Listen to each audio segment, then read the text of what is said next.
بسم الله الرحمن الرحيم الحمد لله رب العالمين والصلاة والسلام على نبينا محمد وأهل بيته الطيبين الطاهرين اللهم صل على محمد وآل محمد وعجل فرجهم.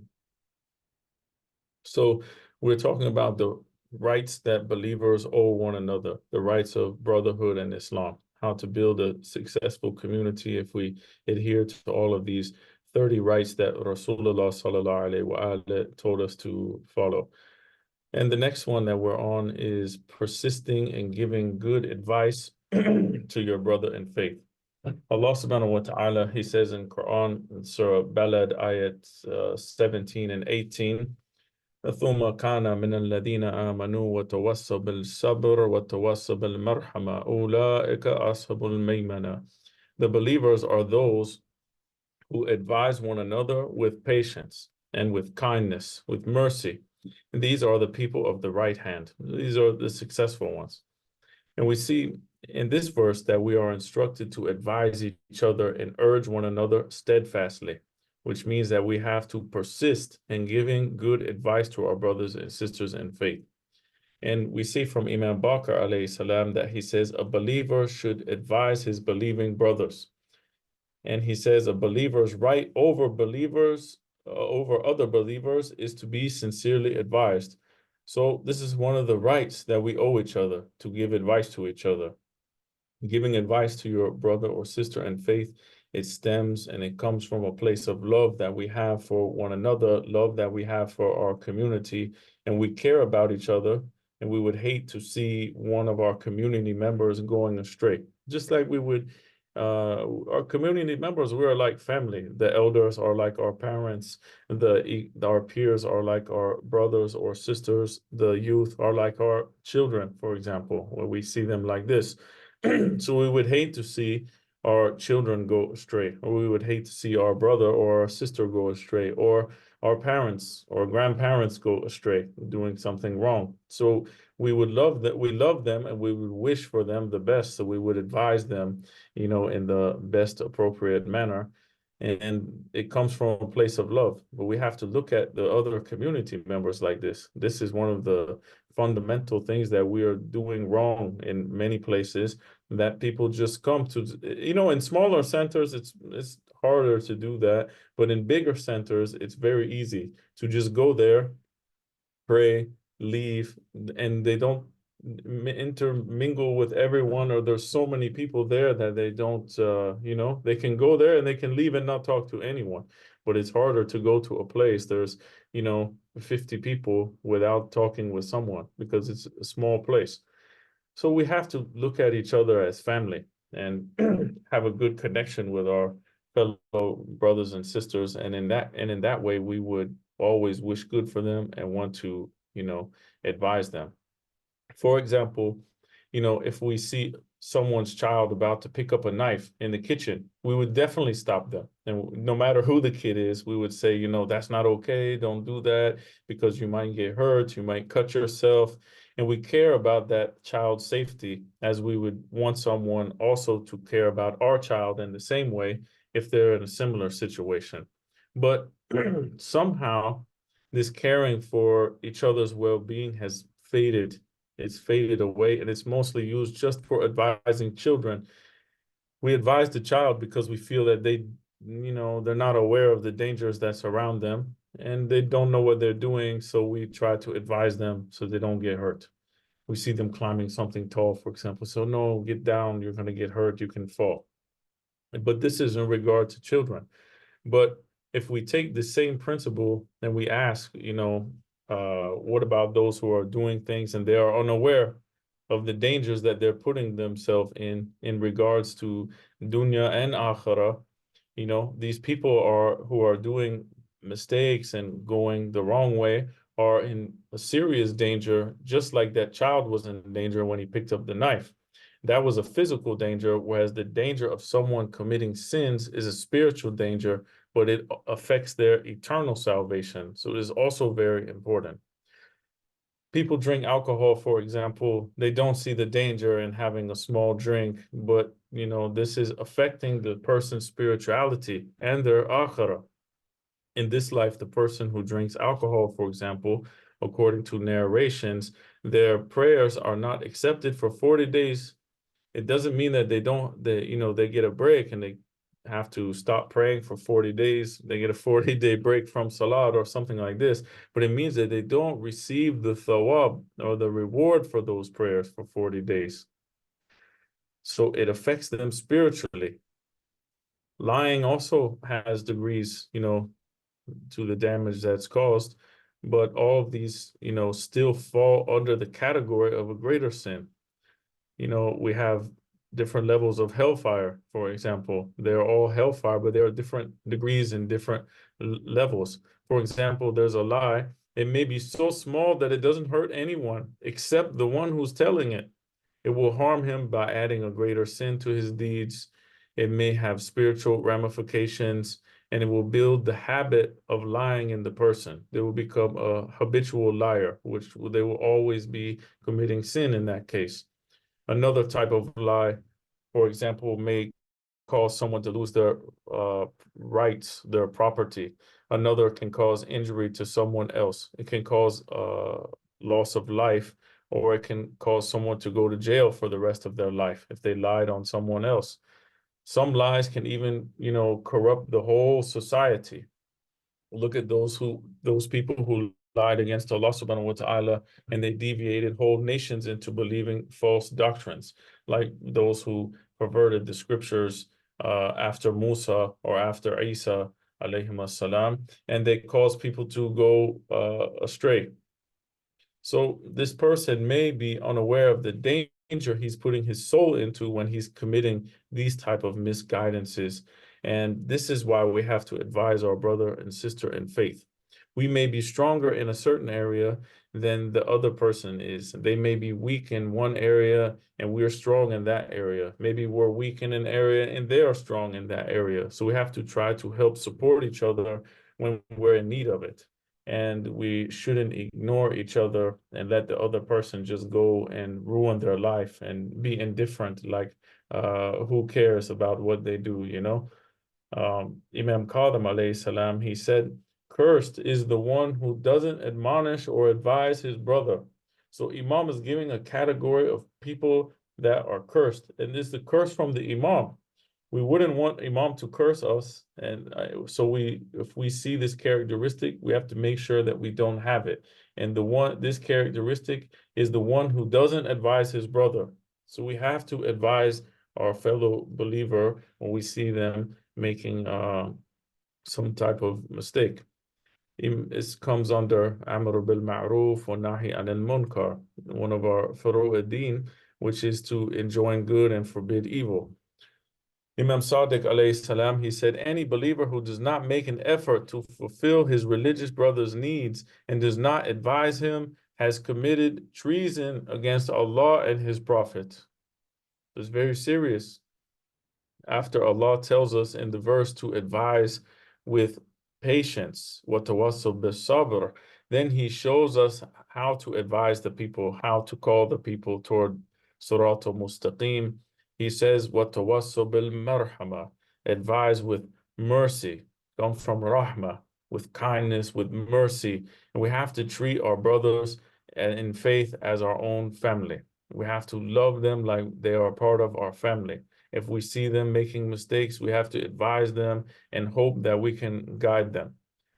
Imam Ali alayhi salam, he said, bear patiently with your brother in spite of his defects. Don't censor him or, advise too much excessively, because it creates malice and it drags one towards hatred. So we have to advise them, but we have to do it in a gentle way, in a nice way, sincerely wishing for their guidance, not the way that most people are doing it.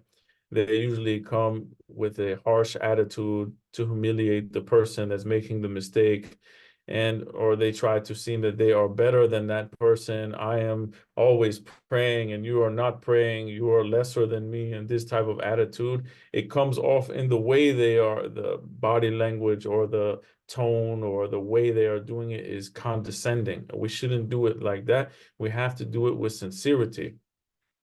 And just because we might not be doing that same sin that they're doing, that we're advising them about, I'm sure we have also committed similar sins or some other type of sin in our lifetime, and we would want someone to come and advise us in a nice and a kind manner and not harsh or with arrogance or this type of stuff. When Nabi Musa and Harun alayhi salam, they were sent to Fir'aun, he's the worst tyrant of the time. He said he is Allah subhanahu wa ta'ala even. And he said Allah sent them to admonish him. But look how Allah instructed them to admonish him. What advice did he give them? How did he tell them to do it? In Surah Taha, ayat 44, he said, فَقُولَ لَهُ قَوْلًا لَيَّنًا لَعَلَّهُ يَتَّذَكَّرُ أَوْ يَخْشَى. Both of you should speak to him in a gentle manner, so that perhaps he may come to himself, he may remember, or he may fear Allah subhanahu wa ta'ala. So if Fir'aun was the worst of oppressors of all that time, if he's given the courtesy of being advised, not harshly, then who are we to treat our brother in faith or our sister in faith harsh? So we have to advise our brothers and sisters with kindness, with mercy, hoping to advise them that they come back to the path. We should also advise them in a private manner, not, like in public to humiliate them. Imam Hassan al-Askari alayhi salam, he said, whoever admonishes his brother secretly has decorated him, and the one who admonishes him openly and publicly has vilified and rebuked him. So also Allah subhanahu wa ta'ala, he tells us, you are the best nation that ever existed for humanity. You command people to good and you prohibit them from evil, and you believe in Allah subhanahu wa ta'ala. We see Amr bil Ma'ruf wa Nahi anil Munkar. We command with good and we forbid from evil. So Fatima Zahra alayhi salam was explaining this verse, and she tells us about the reasoning behind enjoining good and forbidding evil. She said, Allah caused the commanding of good and forbidding of evil for the amendment and the correction of society and for the general public. Because, imagine if no one advised each other, no one called anyone to what is good, no one forbade anyone from doing anything wrong. If we all just ignored each other and we didn't care about each other, we didn't care, what kind of world would that be? What kind of community would that be? It is definitely not the aim of human beings. We weren't created for that. Unfortunately, all the bad things that are happening these days, so frequently, people have become desensitized, we can say. They've become numb. They could care less, they don't care if someone is,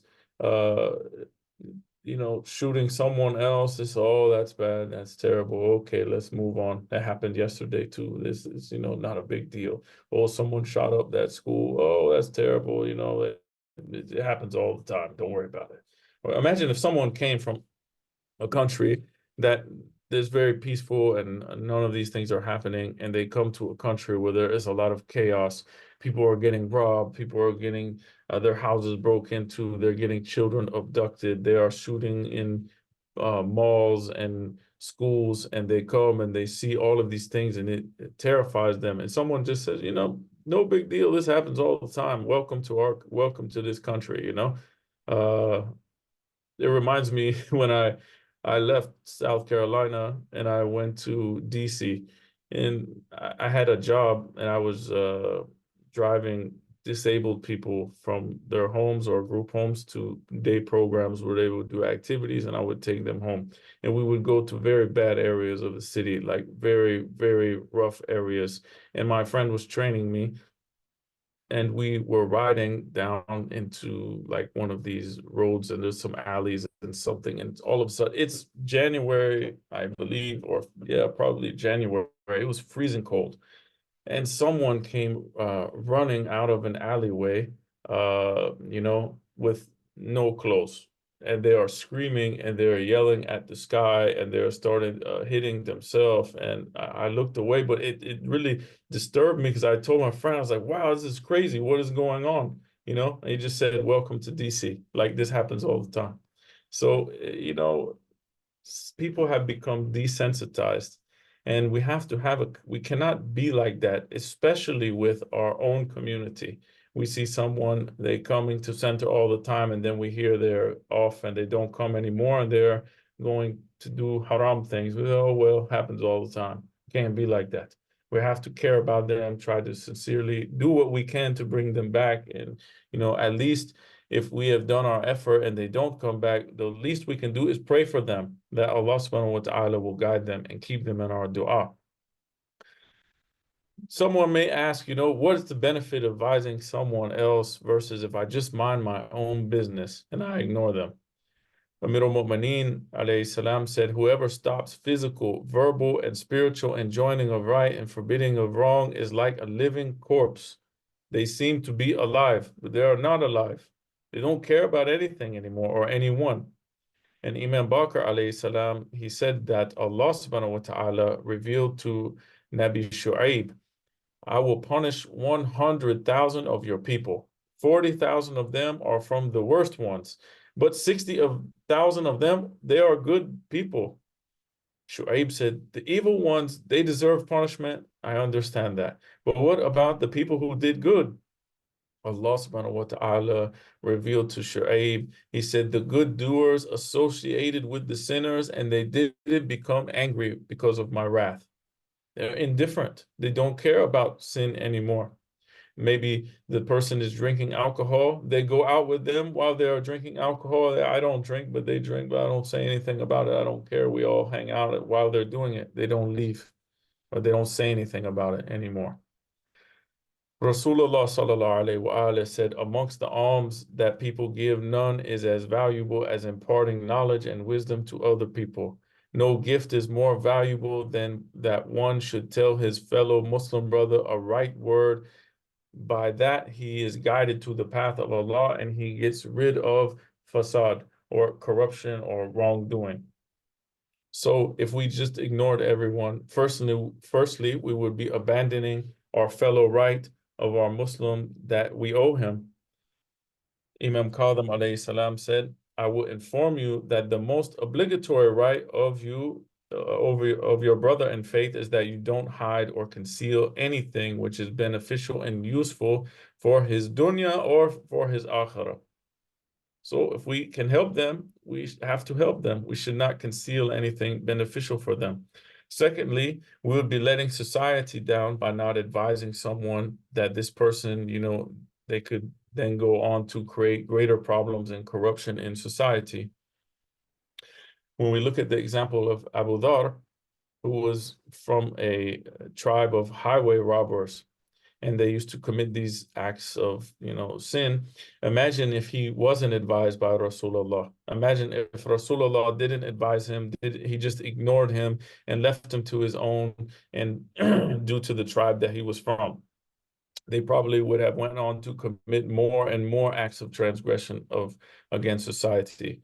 But Rasulullah sallallahu alaihi wasallam advised him, guided him to Islam, and Abu Dhar went on to convert his whole tribe to Islam, and they abandoned these crimes. And he was able to even reform himself by using the teachings of Rasulullah, Amir al-Mu'mineen, Imam Hassan, Imam Hussein, in order to reach such a high level that Rasulullah sallallahu alaihi wasallam said that if you want to see the level of piety of Nabi Isa alayhi salam, then look at Abu Dhar. Subhanallah. Thirdly, we would miss out on the reward that Rasulullah sallallahu alaihi wasallam said there is nothing more valuable than to advise and guide your fellow brother or sister in faith. We would be missing out on that.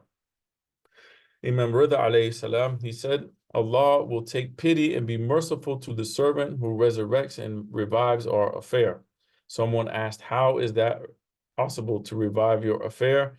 Imam says, by learning our knowledge and teaching it to other people, advising other people, calling people towards the path of Ahlul Bayt, by instructing them with teachings from Ahlul Bayt, by our words and by our actions.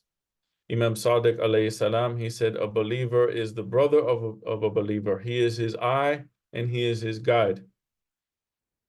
We see in Quran that we say this surah often, وَالْعَصْرِ إِنَّ الْإِنسَانَ لَفِي خُسْرٍ إِلَّا الَّذِينَ آمَنُوا وَعَمَلُوا الصَّالِحَاتِ وَتَوَصَّوْا بِالْحَقِّ وَتَوَصَّوْا بِالصَّبْرِ. And by the time people are in loss, except those who believe and do good deeds, and they advise with truth and they advise with patience. So we said that Allah subhanahu wa ta'ala told us to exhort other people with steadfastly and with truth and with mercy, with patience. And we see that advising other people, we should always advise them with what is best for them, what is true, what is correct advice. وَتَوَصَّى بِالْحَقِّ.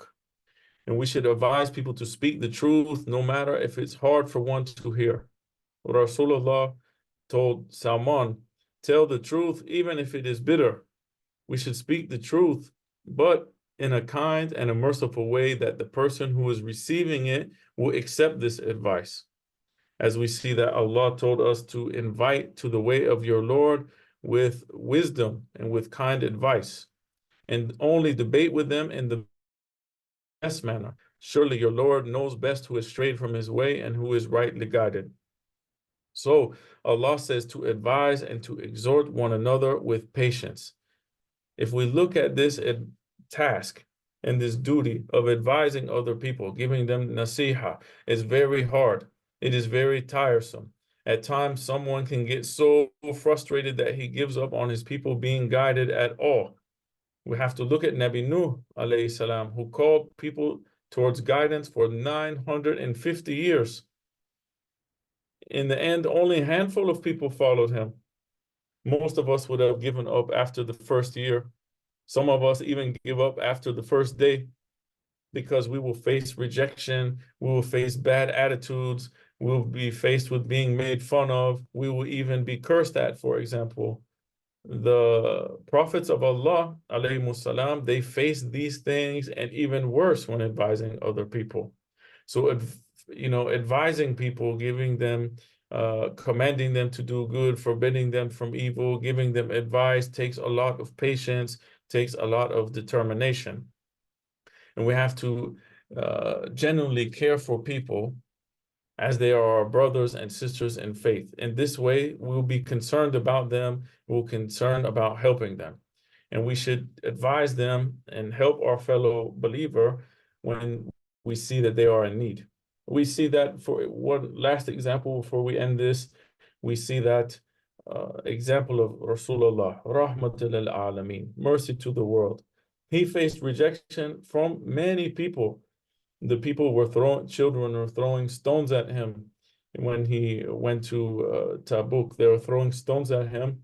But the angels came and said they will destroy all of these people. Rasulullah said, no, maybe, the future generations, they will believe them. What about this time? Every time he is walking somewhere, this lady is throwing garbage out of her window at him. They are putting thorns in his way for him to, when he walks by, he steps on them. One day, he noticed that the garbage wasn't thrown out of the window at him. The thorns weren't in the path. He says, the lady, she's not here today. Maybe something's wrong with her. Let me go check on her. He didn't say, finally, all this stuff is gone. Allah got rid of her and took her away and put her out of her misery. We would probably be saying something like this. Thank God, okay, she's gone. I don't have to worry about her anymore. But Rasulullah, sallallahu alayhi wa alayhi, rahmatul alameen, Imam Rahma, he says, I need to go check on this lady, see what's going on. So he went to check on her. When she saw him come in, she said, oh, now you have come to take your revenge on me because I am sick, I cannot defend myself. Now you've come to finish me off, time to kill me. And he told her, no, I just wanted to come and check on you, make sure you're all right, if you needed anything. And this, it affected her so much that she ended up becoming a Muslim because of the akhlaq of Rasulullah sallallahu alaihi wa alayhi. Takes a lot of patience to deal with these type of individuals who treat us bad. when giving advice. But if we follow the example of Rasulullah and Ahlul Bayt alayhi salam, it will pay off and it will have effect on other people. And inshallah, they will come to the path of Ahlul Bayt through our words and our actions when we advise them. And we have to ask Allah subhanahu wa ta'ala that we're, help us be more caring, more kind, more patient when advising each other. And may we all become united as brothers and sisters under the banner of Muhammad and Ali Muhammad alayhi salam. We end with this dua. ربنا اغفر لنا ولإخواننا الذين سبقونا بالإيمان ولا تجعل في قلوبنا غلا للذين آمنوا ربنا إنك رؤوف رحيم. صدق الله العلي العظيم. O our Lord, forgive us and our brothers who preceded us in faith and clear out our heart of any ill will that we have against the believers. Lord, you are the most compassionate, the most merciful. This is Surah Al-Hashr, Ayah 10. And inshallah, we'll end here. We'll discuss another right of believer next week, inshallah. Sallu ala Muhammad wa ala Muhammad.